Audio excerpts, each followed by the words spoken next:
என் வாழ்க்கையில ஒரே ஒருத்தர் மட்டும் ஆகாரேன்னு கூப்பிட்டு, நீ எங்க இருந்து வர்ற, நீ எங்க போற, உனக்கு என்னமா பிரச்சனை, உனக்கு என்னமா பிரச்சனை, நீ எங்க இருந்துமா வர, அங்க என்ன நடந்துச்சு, என்ன ப்ராப்ளம், நீ இப்ப எங்க போறதுக்கு டிசைட் பண்ற, இந்த வார்த்தையை கேட்ட உடனே நீர் என்னை காண்கிற, என்னை காண்கிறவரை நானும் இவ்விடத்தில் கண்டேன் என்று சொல்லி அவருக்கு நீர் என்னை காண்கிற தேவன். கர்த்தர் வாக்கு கொடுக்கிறாரு.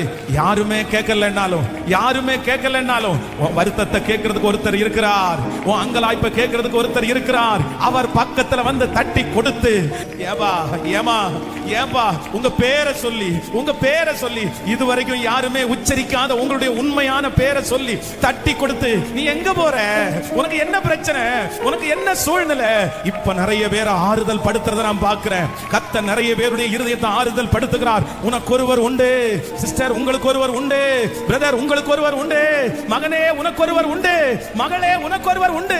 அவர் வேற யாரும் இல்ல, உன்னுடைய குமுறல்களை கேட்கிறவர், உன் கண்ணீரை கணக்கிலே வைக்கிறவர், உன்னுடைய வார்த்தைகளை கேட்கிறவர், உன் பிரச்சனையை சொல்லுவதற்கு எதிர்பார்த்திருக்கிற கர்த்தர். அவர் வாக்கு கொடுக்கிறார், என்னை நோக்கி நீ கூப்பிடு, நீ எங்கிட்ட வா, நீ என்னிடத்துல ஷேர் பண்ணு. அவர் உங்களை விசாரிக்கிறவர் ஆனபடினால் உங்கள் கவலைகளை எல்லாம் அவர் மேல் கரங்களை தட்டி அந்த மகா பெரிய தேவனாகிய கர்த்தர். Thank you Jesus.